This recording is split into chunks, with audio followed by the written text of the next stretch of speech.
Welcome to your tarot reading for the week ahead. Now, these energies are active for the next couple of weeks. So, whenever you find this, just lean in, listen, and see, does this light up a part of you? It's probably meant for you. Now, I've already started to shuffle the cards, and I'm sensing that today is a quick one. There isn't a lot that needs to be said that you haven't already thought for yourself. There's a lot going on in your mind at the moment. We're approaching the end of the year, and there is this feeling of something's missing. Something isn't quite right. And while this feeling isn't unfamiliar, like you've definitely felt it before, maybe it's seasonal, maybe it's kind of become usual, but either way, you're feeling more and more and more that you have to do something about it. That is the biggest energy coming through today. And on the bottom of this Heal Yourself deck, we have Hole in the Soul. You know you're okay. You know you're safe. You know you're fine. And yet this feeling is lingering. Maybe it's around career or relationships or health or something, but it almost even feels bigger than whatever area or section of your life you've attributed it to. This isn't as simple as lose weight, find a boyfriend, start a new job. It is around there is an ache and a yearning that goes deeper than the physical, tangible things that are happening around you. Beneath that, we have entrapment. It literally feels like you're stuck in a cycle you can't break free from. This is the reason why, even though you can logically think of what to do, there's also a part of you that feels like it won't matter. That even if you change your circumstance, will it really change this feeling within you? Inner child stuff might be coming up for a lot of you, not so much in the way of doing inner child work, though I would highly encourage that if it calls to you and if it feels good, but more in the way of thinking of simpler times, like whether that's in dreaming or contemplation or even a bit of envy when you see other people who feel or seem more childlike, or maybe even, looking at past memories when you were less burdened, less weighted down by whatever this thing is. That is what we're focusing on today. I'm also going to be using the Wildwood Tarot to clarify. When I was doing the pre-shuffle, two cards came out. We have the King and the Queen of Arrows. Different sizes, different environments, different genders. It doesn't really matter. Like what I'm sensing with these two cards, the King and Queen of Arrows, is that you're coasting through life a little bit.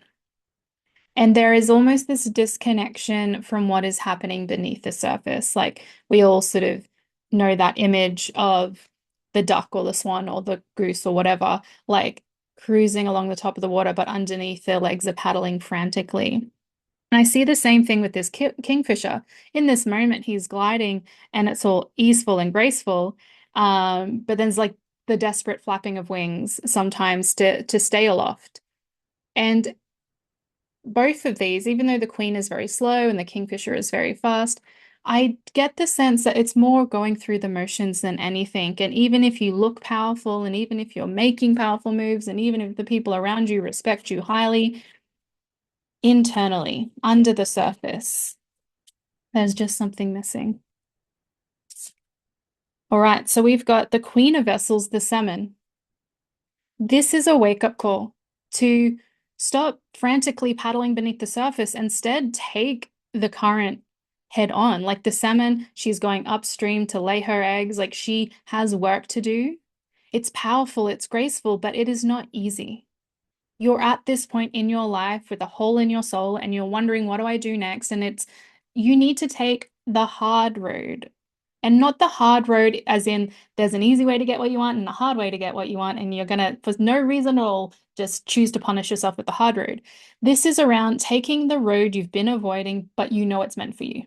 That might be the road of healing. That might be the road of self-examination. That might be the road of drawing boundaries and actually sticking to them. Your queenness is saying, I'm actually way more powerful than I think, and I'm kind of sick of myself for putting up with things that I don't have to put up with. There was a time where you probably needed to take a step back and coast a little and cruise a little. And even though there was like the legs under the surface, it's what you needed to do to get through. That is no longer the case. This hole in your soul is only going to grow. It's only going to make you feel more trapped. It's only going to make you feel more stuck if you don't bust out of whatever this bubble is that you've been living in. I am all for self-love and compassion, and you need this on this journey. Do not leave self-love and compassion on the easy road. Take it with you on the hard road too, but don't be scared to challenge yourself.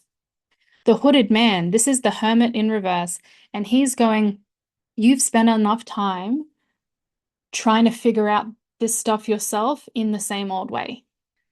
You're just polishing the bars of your cage. You understand them, you know them, they're familiar to you, you understand that there is a key and you need to get out, but it's time to actually take that step out. And it might feel, and it probably will, and I'm actually going to say it has to feel vulnerable. It has to feel like you're doing something challenging and doing something hard. Ada Bow's Hearthfire, but we never have to do it alone. Maybe the step out of the cage for you is going up to someone in your life, whether that's your partner, your family, your parents, your friends, your support network, your coach, your psychic, whatever, and going, how can you help me? Or can you help me as I do these difficult things? And that's going to look different for all of you, but like contemplate, who can I surround myself with to get the support that I need? And if there is someone who feels like the person and it's also scary, remind yourself this is the hard road, but I'm walking it because it's worth it and it's meant for me. And I need to do this type of work to get out of this stuckness. The Three of Vessels, joy. There will be celebration coming your way. And I also see in this Three of Vessels, joy, it's less is more. Like you don't need the whole internet to understand what you're doing. You don't need to prove it. You don't need to show it. If you're in the self-development space, if you're in business, if you're an entrepreneur, if you simply want to share your life on social media, also remind yourself that that isn't, they aren't necessarily like your people in the way of like supporting you through hard road transformation and change. So be careful and be mindful of what you choose to share, not because you're not allowed to share whatever you want on social media, but because sometimes we use that as another crutch and another cage. All right. Let's see some little, um, you know, some information from your guides, and they had a lot to say there. Six of Vessels reunion. This is about coming back into what nourishes you and what lights you up. That might already give you an idea. We've got the Four of Arrows rest, but it's in reverse. I see this as an opportunity to get off your butt and start doing stuff.